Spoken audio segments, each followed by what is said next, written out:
This episode of Hello PhD is sponsored by Promega and listeners like you. Thanks for your support. Well, I probably listened to more Hello PhD episodes than I have This American Life, so. Thank you for just taking time out of your day to listen to this show. Welcome to Hello PhD, a podcast for scientists and the people who love them. This week, it's party time. We celebrate with some of our favorite guests from the last 3 years. Stay with us.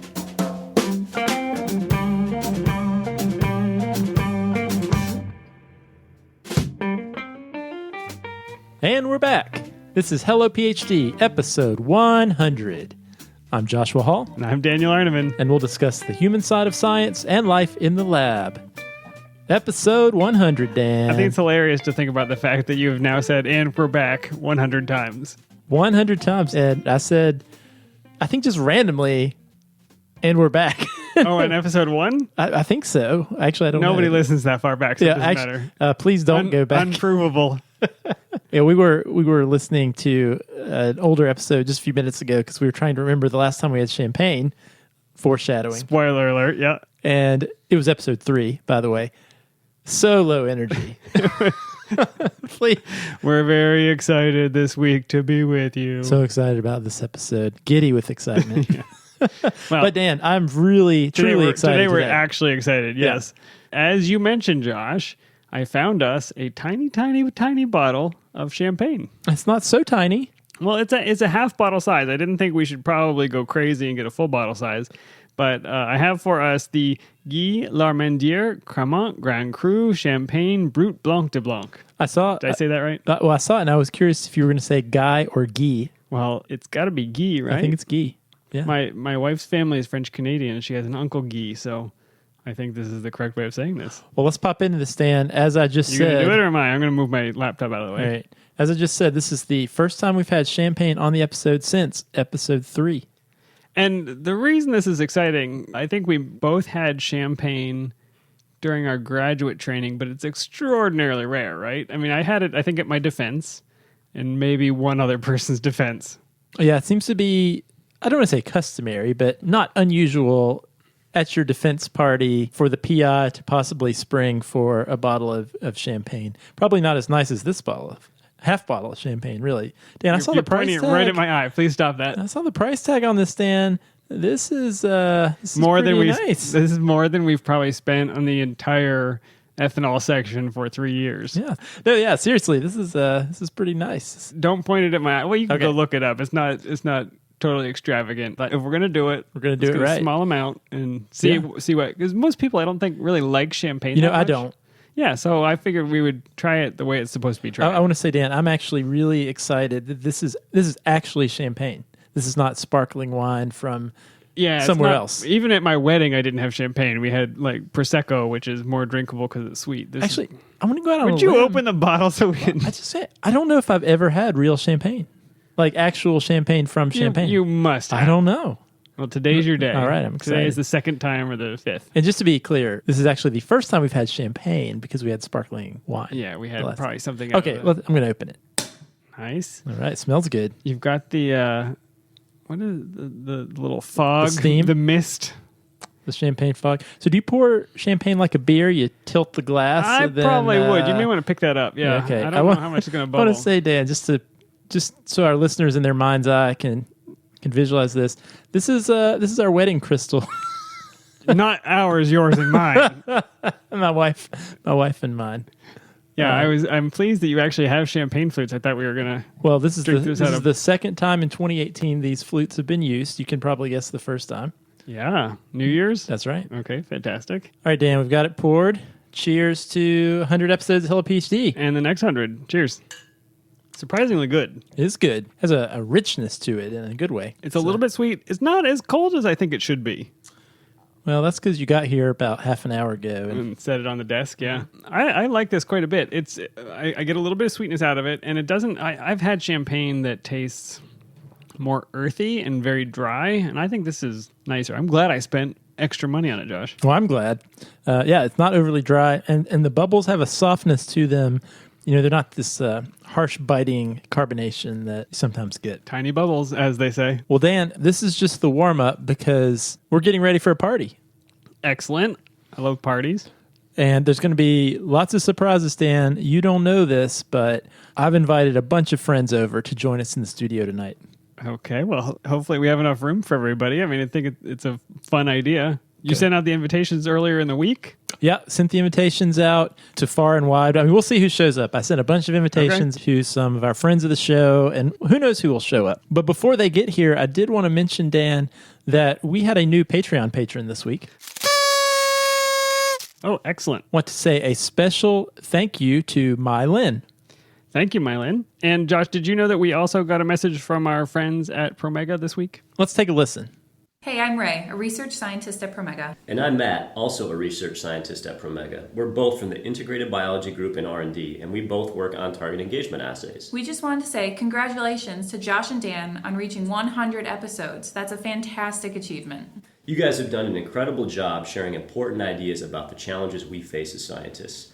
I remember my time in grad school, and a lot of these episodes are still relatable today. At Promega, we're really excited about everything you've accomplished and cannot wait to hear the next 100 episodes about life inside and outside the lab. And completely off the record, we love the beer recommendations. Keep them coming. Anyway, congratulations, Josh and Dan, from all of us here at Promega. And everyone, don't forget to check out www.promega.com/hellopcr to register for our September 11th webinar on successful PCR every time. Well, that was certainly nice.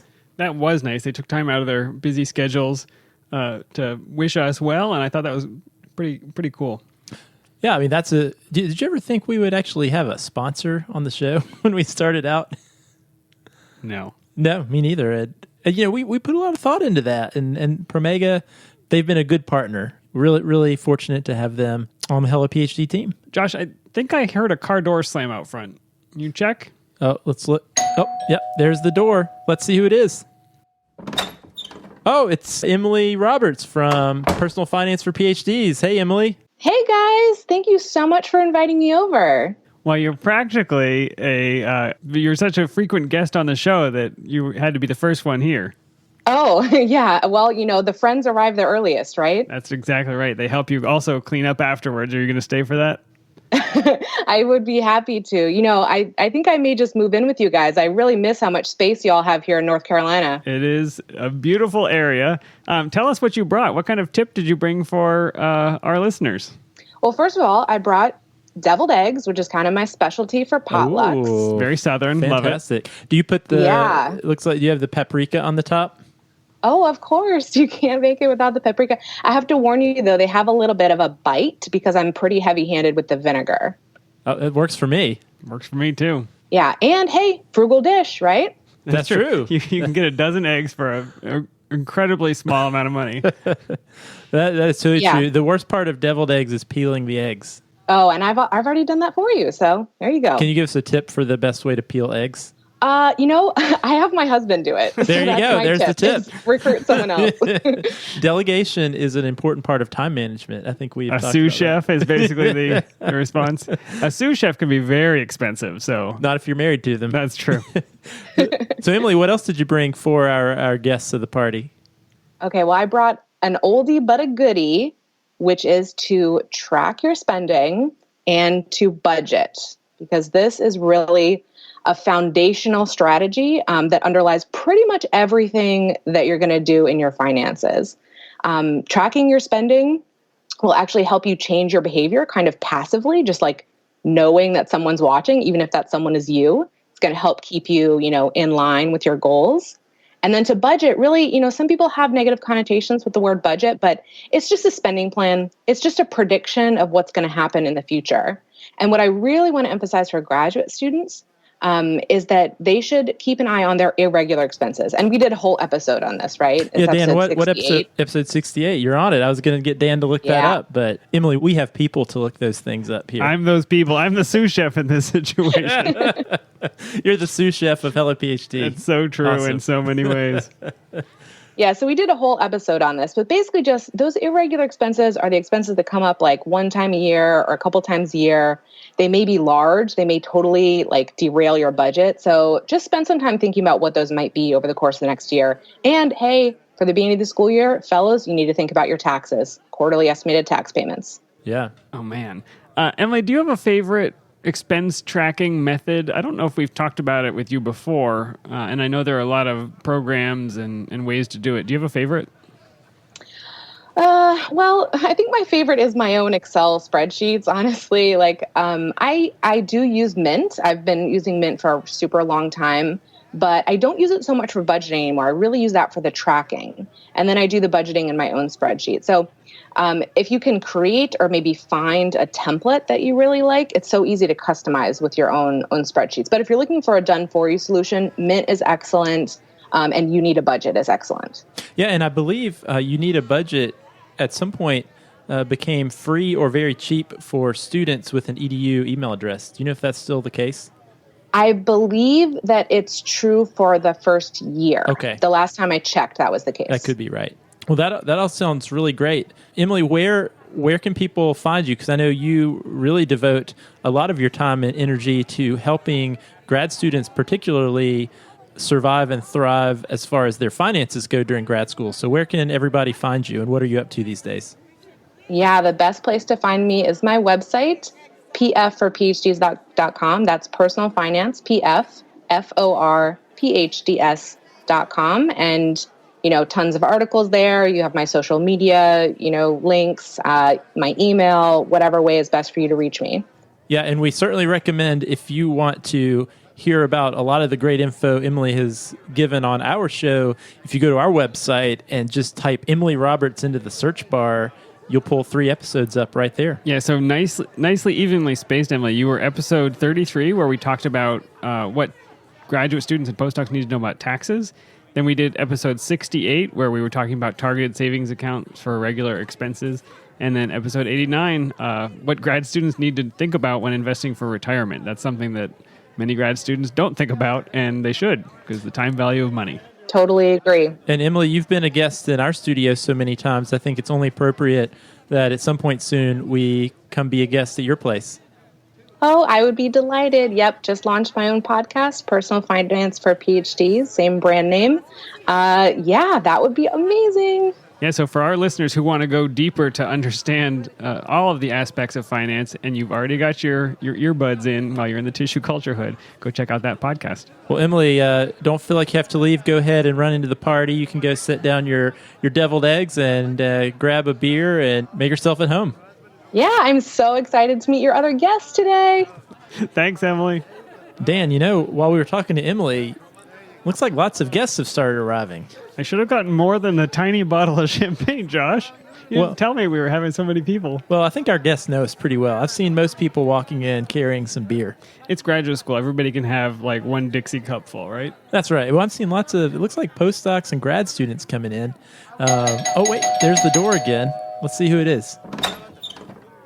Oh, look, Dan, it's our friend Randy Robato. Randy, thanks for stopping by to help us celebrate our 100th episode.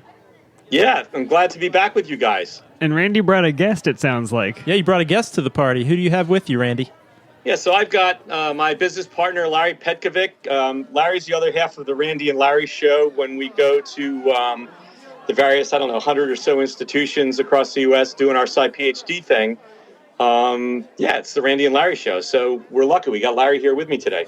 Well, Randy, I want to say we got so much great feedback from your episode, The Insider's Guide to Industry. Dan, what episode was that? 79, Josh. You don't remember each individual episode?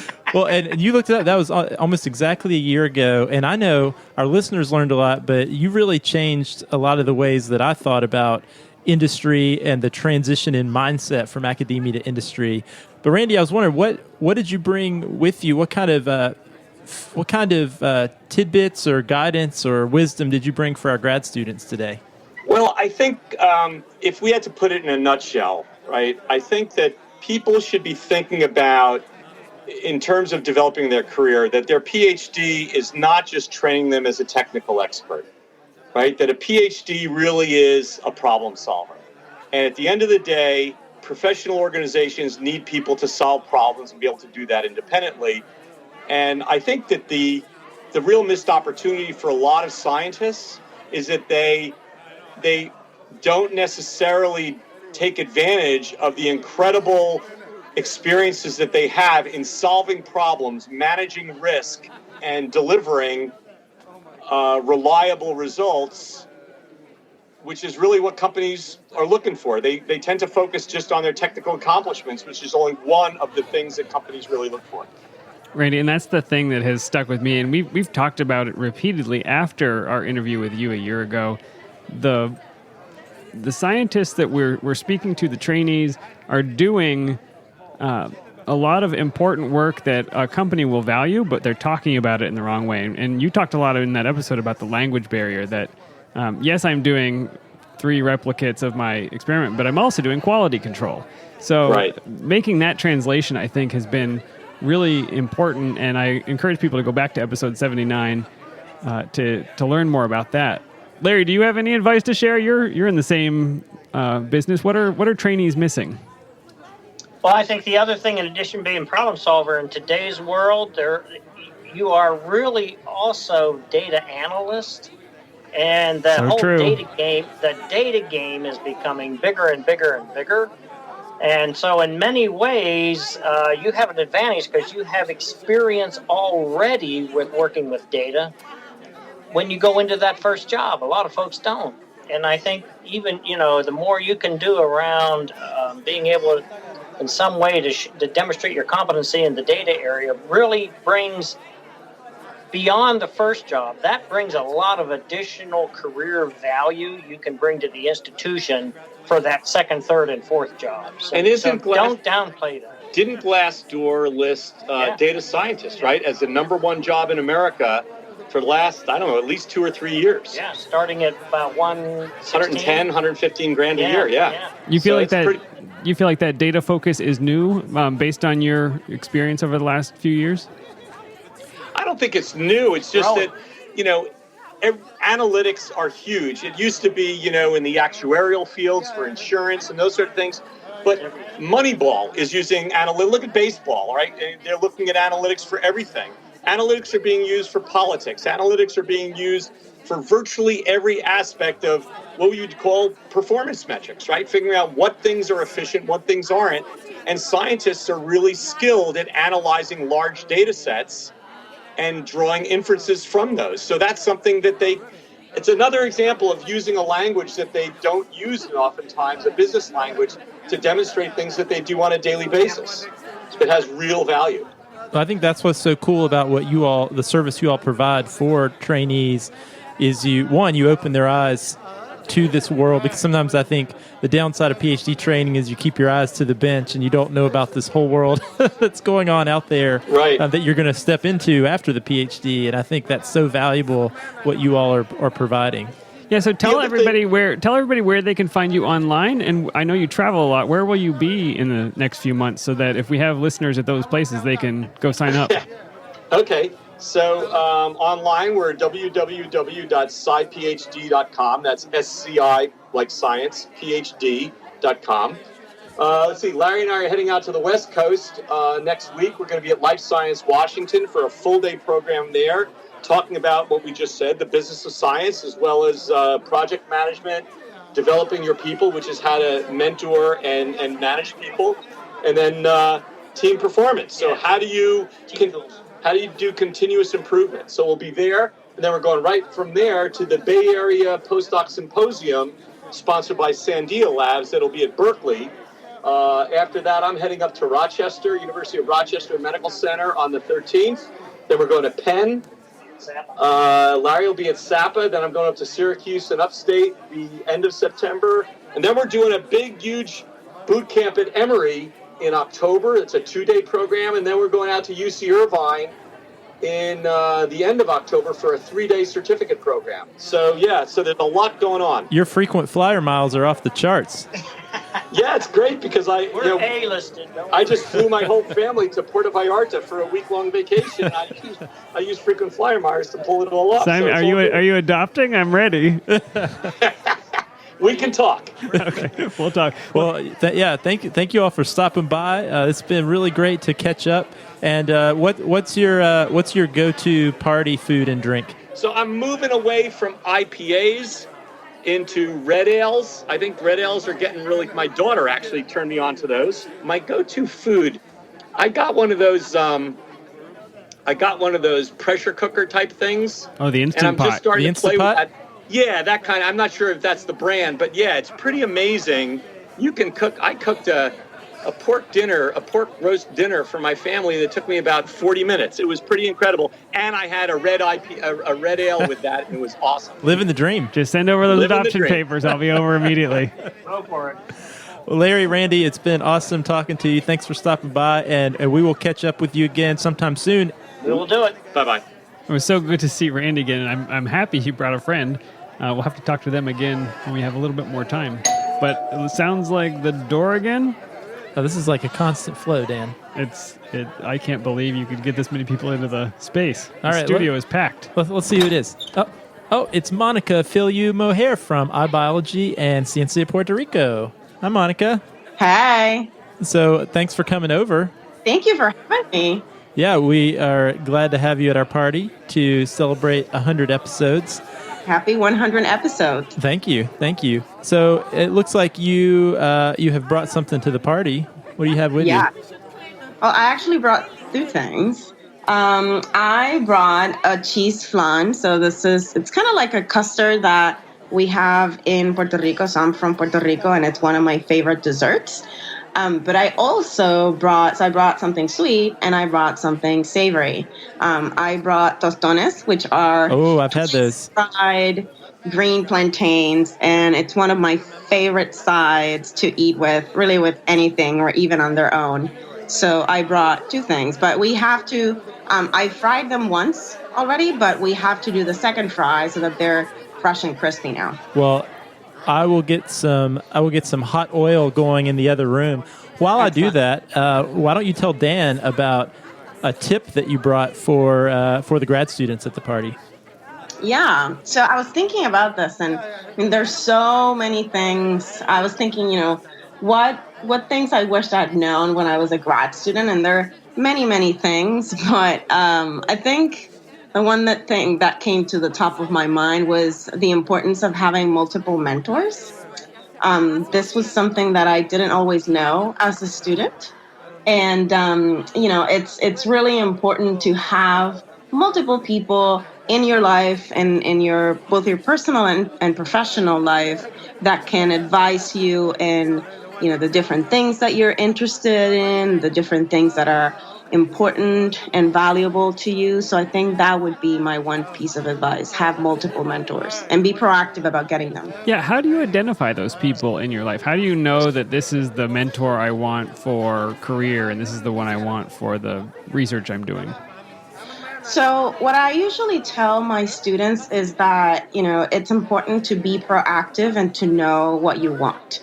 Because if you do so, then you can do one of two things. You can go out and get people. So, for example, let's say that, when I was thinking about making the transition from being a researcher to being a science communicator, I needed mentors in science communication because I knew that was the career I wanted to pursue.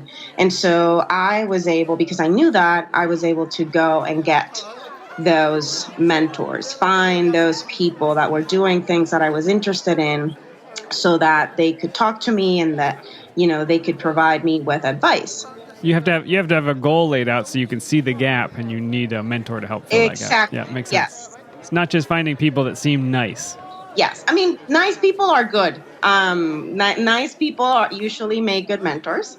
But yeah, it is important that as a student, as a mentee, you define what goals you have so that then you can either go get those people, or if you are in a situation like in a conference or even in a social setting and you're talking to someone and that person says something or you discover that you have something in common with them, you can be ready. Maybe you're not looking for that person. You didn't set out for that person to become your mentor. But as you're having a conversation, you're ready to snag the opportunity to be like, hey, I'm looking for a mentor in this thing. Would you be willing to sit down and have a coffee with me? Or, can we have a 30-minute phone chat about this thing that I need mentoring in? That's great because you answered my second question, which is how do you ask people to be your mentor? And you just said it. I think a lot of people are really willing to help. So, you just have to ask. I think being really honest about why you're interested in what they're doing and, how you think that they can help you and also how you think that you can help them. Mentoring is a two-way relationship. And as a mentor, I learn a lot from my mentees. And so, you have a lot to offer as a mentee. And, sometimes people will say no, often because they just don't have time. But if somebody says, listen, I really unfortunately don't have time, then you can ask them, well, can you recommend someone else? Hey guys, I'm back. I got the oil going. I had peanut oil. Is that okay? Yeah, that's fine. Great. It's just what I had laying around. I finished the flan. It was delicious. There's no more? What'd she bring? One serving? No, I just ate a lot. You just ate it all. Hey, Monica, before you go on up and join the party, I wanted to ask, make sure everybody knew where they can find you online and if there's anything new and exciting going on with any of your projects with iBiology or Ciencia Puerto Rico. So you can find me online. Probably Twitter is the best option. So I am at Mo Feliu on Twitter. So it's MOEFELIU. And let's see, what's exciting? Well, with Ciencia Puerto Rico, we just launched our flagship science education project where we're bringing together teachers and scientists so that they can co-create lessons for middle school students to make science exciting and relevant to the students' lives. So, well, that's exciting.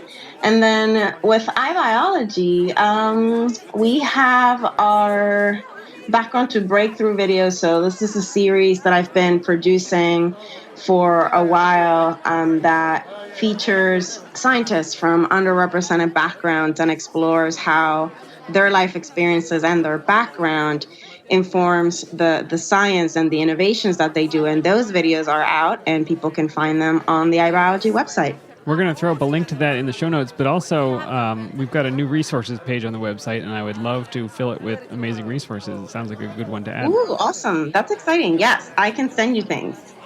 Excellent. All right, Monica. Well, been great talking to you. We'll see you in just a few, and if you could go check on those tostones to make sure my house isn't burning down, that'd be great. I will go do that. This has certainly been a cool trip down memory lane to reconnect with a lot of these guests. I totally agree with you. I see somebody I recognize, Josh, but not in this normal context. This is... Dan, I think this is one of our super surprise secret guests. Yeah, is that Doug Largent? Come on in, Doug. It's Doug Largent from the Doug Largent Trio, most well known for our theme music. And by most well known, you mean by you and me. Well, yeah, and our listeners. Yeah, fair enough. Hey there, Doug. Thanks for coming over and helping us celebrate our 100th episode of Hello PhD. Thanks. I'm glad to be here, and congratulations. Would you say the biggest accomplishment of your music career is being the intro music of a podcast? It really does rank up there among things I'm proud of doing. You are being way too generous. I have a friend who composes music for This American Life, so I feel I'm on that same level. So we are basically one step removed from This American Life, is what you're saying. Yeah, by proxy. Well, I probably listened to more Hello PhD episodes than I have This American Life. So you're a good man, Doug. So tell us a little bit about, and Dan, you can jump in. So Doug, I think I've met you just once or twice at a show, but I think our listeners who know this theme music very, very well, because it's how it opens every show of Hello PhD. Dan, actually, why don't you jump into how this happened, how we landed on Doug's music for our theme song? Yeah, well, I have been a big jazz fan for a long time, and Doug leads a trio, and that trio has Doug on the Hammond organ, and then typically a jazz guitar and then some drums. And I knew the guitarist. That's in fact how I heard about your band. So we went out to a show. I think we've been to a couple of them, Josh, but Doug had CDs available, so we bought some CDs, took them home, and I put it in the car CD player, and this song I think is the first one on the album. It's track one. Track one, and tell us about the tune, Doug. But I heard it and I was like, that is an amazing song. And when we were thinking about the podcast, I thought this is how we've got to start it. Yeah, that would be awesome, Doug. Tell us your thoughts on the tune that we used. High and Low, which I thought was appropriate for our theme as well. Yeah, it's actually a cover version of an old song by Babyface Willett, who was this amazing jazz organist who put out 3 records, and then right as he was at the tip top of his fame making records for Blue Note, he quit to become a hairdresser. Why? So I don't know why I love stories like that, because it just makes his music more precious because there's so little of it. Yeah, I think there's a lot of similarities between what we talk about with science careers. We have people who leave grad school to go do other cool stuff that they're passionate about. That's really and it has highs and lows. The High Low is just sort of an oddball song. Was on an old record. I don't think barely anybody knows about Babyface Willett or that song, but we just fell in love with it and decided to do it and decided to record it. A random assortment of science PhDs now know the song very well. Yeah, how did you come across it? Did you have an old album, or were you on Spotify? How did you find it?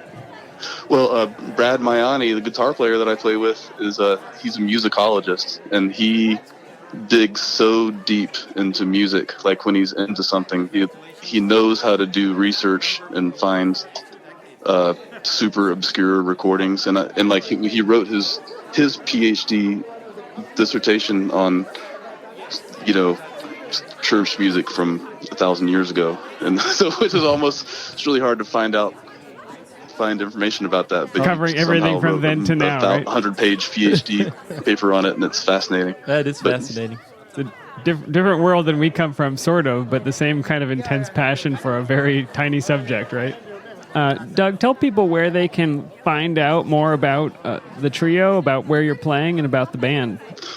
Sure. You can look at my website, douglargent.com. And I'd like to also mention I've been working on an album with Joe Gore with a bunch of songs that she wrote, and that's going to be super great. And I think you can just, I don't know her website, but you can Google her name, Jogore. And we've got a link to douglargent.com in our About page. That has been there forever, but we'll put a link up in the show notes today to, we'll find her website, and then we will put another link to your website. And I really encourage people, you play all around the Raleigh-Durham, North Carolina area. So if you get a chance, either book Doug's trio for your next event or go out and see him. He's all over town. Yeah, they're fantastic. And let us know when that album comes out. We'll be sure to plug it on the show. Okay, I will. Thank you. Thanks for stopping by, Doug. It was good talking to you, and thanks again for sharing your music with us. Sure, I'll talk to you on the 200th episode. Sounds good. Sounds like a plan. Hold your breath. Stand by. All right. Yeah. Dan, Doug is such an unbelievably nice guy. I think that's only the second time I've talked to him. I think we met after a show one time, but he's so nice. And an amazing musician. I'm definitely going to check out that album he was talking about as soon as it comes out. Oh, there's the doorbell again. Dan, do you mind grabbing it this time? Oh, it's Dara Wilson Grant from way back in episode 27, where we talked about stepping off the tender track. Hey, Dara.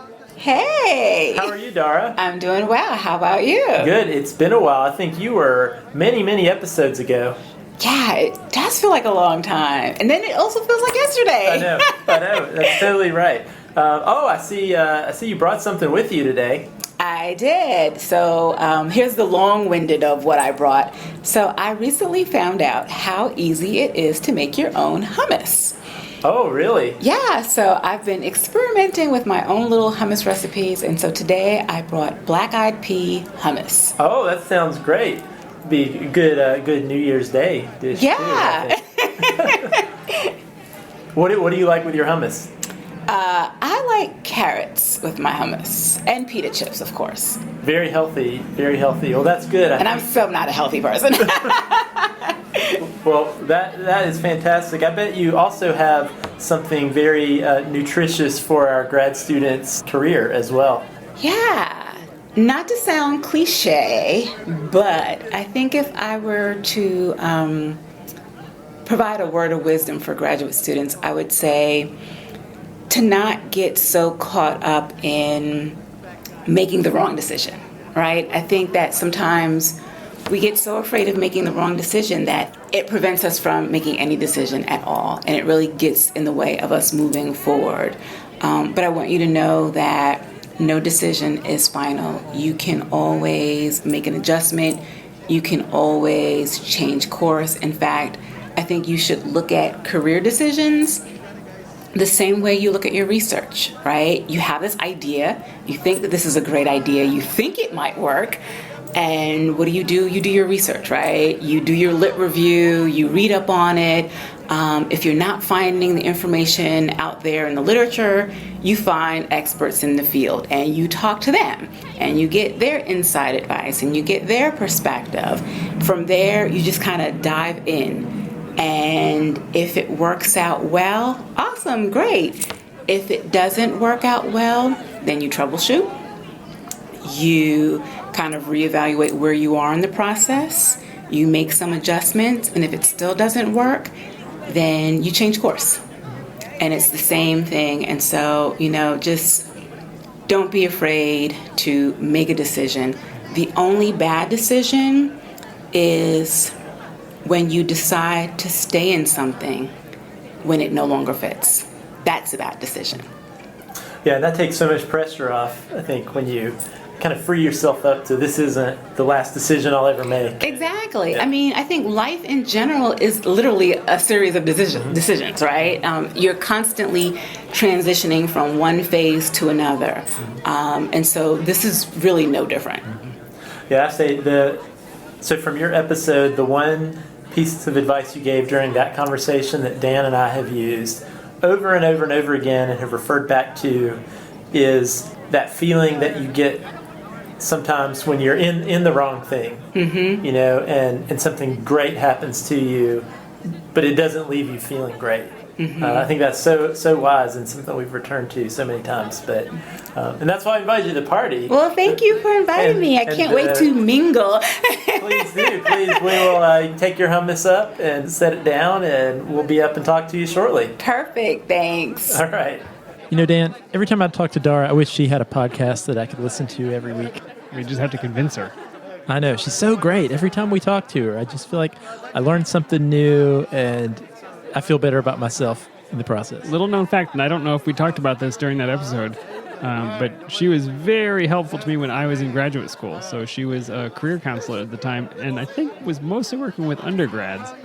But I definitely sought out her office, and she was pivotal in helping me figure out what I wanted to do. Yeah, nowadays she spends a lot of her time working with postdocs. And they're lucky to have her. Dan, I'm getting hungry with the smell of all this delicious food wafting from the kitchen.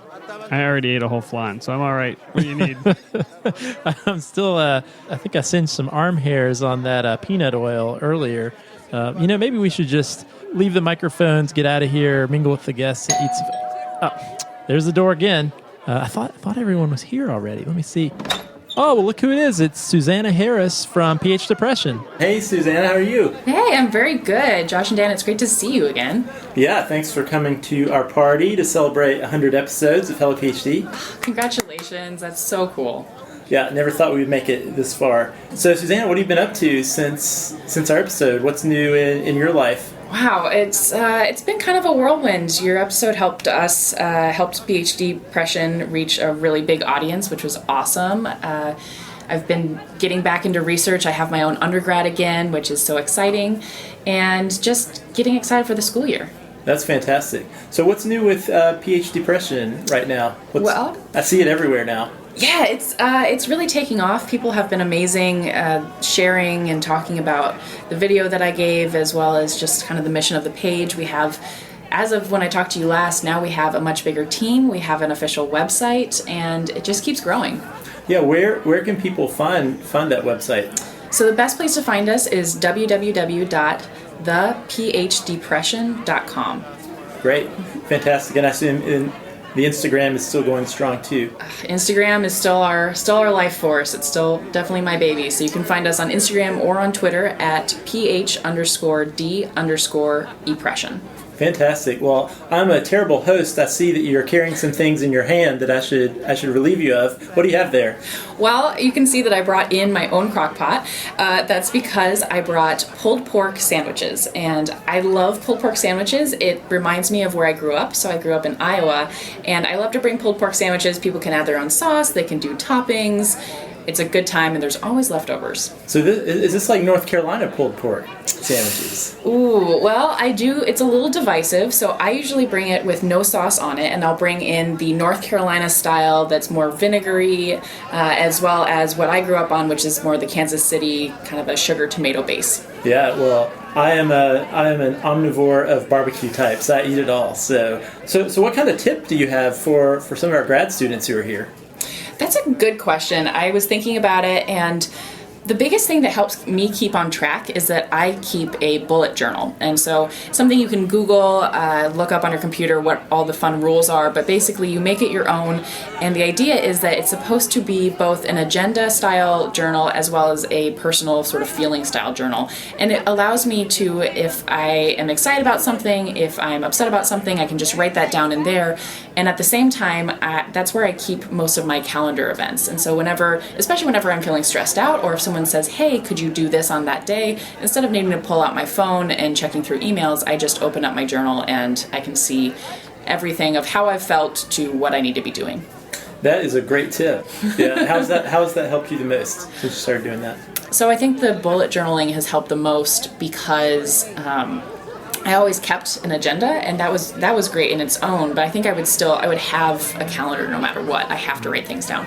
But where the bullet journaling is really helpful is a lot of times I'll get trapped in that cycle of feeling like I'm going to forget things.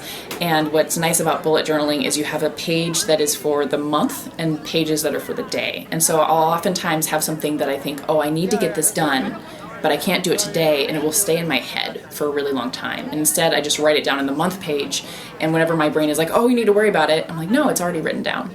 So it's not constantly there, like, yeah, weighing on, or this feeling of walking around like, gotta remember this, gotta remember that. Oh my gosh. Yeah. I think so much of the stress comes from the fear of forgetting to do something. I think you're right. So I love it. Cool.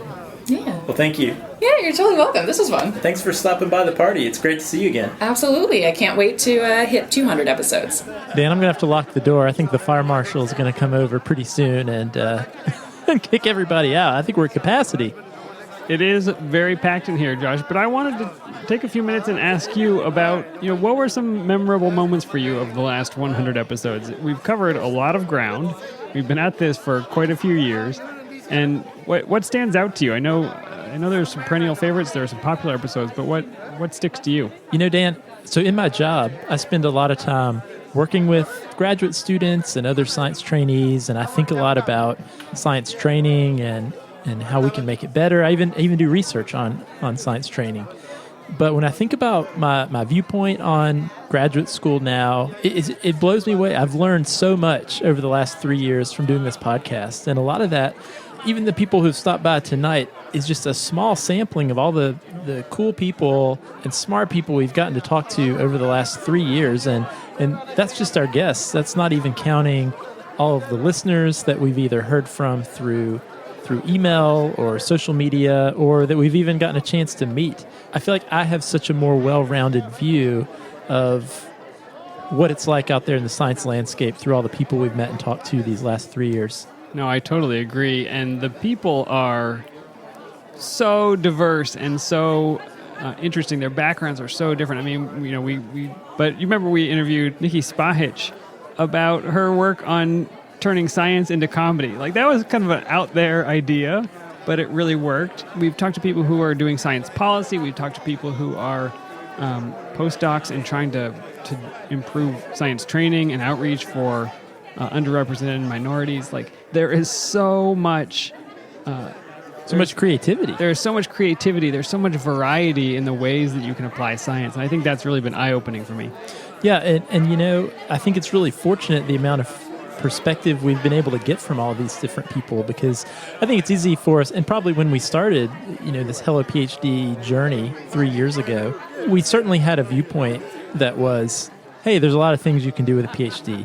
But I would say that was a fairly abstract and vague understanding that was true.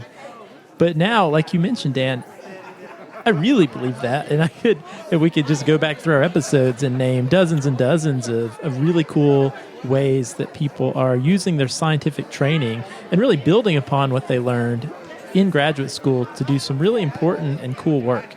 Yeah, and I've been so impressed with the people we've spoken to in their honesty and their vulnerability with us. So people who are coming on the show and talking about their own imposter syndrome, who are talking about their own depression, who are talking about their own struggles to become a faculty member, talking about ways that maybe they've been sexually harassed.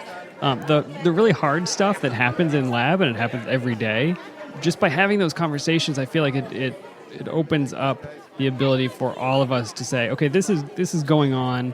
I'm not the only one, and I shouldn't feel bad. What we should do is change this system, and that's been really amazing to me. Yeah, and that was a real motivating factor for us to start the show in the first place. I talked to a lot of grad students, Dan, and we would have conversations as friends where I would share these things that students today and trainees today are dealing with. And you would point out, because you've been out of the academic world directly for a little while, and you would say, well, that's exactly what we dealt with. But we didn't have that perspective back then, and a lot of trainees don't. And part of our vision for this show would be a venue to have these really hard conversations like you were just talking about, Dan, that hopefully people will realize that they aren't alone in the struggles, but not just that they're not alone, but the work they're doing is very important, and we need them in the game, and they can get through it, and they can hear from maybe other people who have dealt with these similar things and some ways they got through it, and that there really are some great things ahead post-graduate school. Absolutely. Well, I am excited and looking forward to the next 100 or so episodes, Josh. It'll take us a little while because every other week it's going to take us a few years to get to the next 100, but I'm committed to it, and I think we can do it. I know we can do it, and the thing that keeps us going the most, that has kept us going through 100 episodes, are you, our listeners. So thank you for just taking time out of your day to listen to this show. And to everybody who has shared the link with somebody else, or shared the podcast, who has posted it to their grad school listserv, or told a friend about a particular episode because you thought it would be meaningful to that person. That is how, we haven't done really any advertising. It has spread because everybody who listens and cares shares it with somebody else. So thank you to everybody who's done that. Yeah, we've said it before. We really thought in the early days that we would run out of things to talk about pretty quickly. Hadn't happened yet. And just right now, before we started recording today, we talked about at least 5 more episodes that we have queued up, ready to go. And a lot of that comes from you. You've given us plenty of ideas, plenty of things that you want to talk about. And please keep those coming. So you heard it here, 105 episodes, and that's over. Then we're shutting this thing down. Done. We've covered every topic. There's just 105 topics for graduate students. But along those lines, Dan, and to take us out of here so we can get into this party, if you have a question or a topic idea, we'd love to hear it. You can email us at podcast@hellophd.com, send us a tweet at hellophd, or you can leave us a message on our Facebook page. If you like the show, leave us a review on iTunes. We certainly love the feedback, and it helps new listeners find the show. If you'd like to support the show, you can become a patron. Simply go to our website, hellophd.com, and click the Become a Patron button, or you can visit patreon.com/hellophd. We would appreciate the beer money or the champagne money. Rarely, very rarely. Maybe 100 episodes from now, we'll do it again. And certainly thank you so much to the ongoing support from our patrons. All right, Josh, we better get in there. I hear the party is getting a little wild. I need to get in there and check on things, Dan. I just saw Randy run by with a lampshade on his head. Sounds good. Well, we'll see you next time, John. See you next time.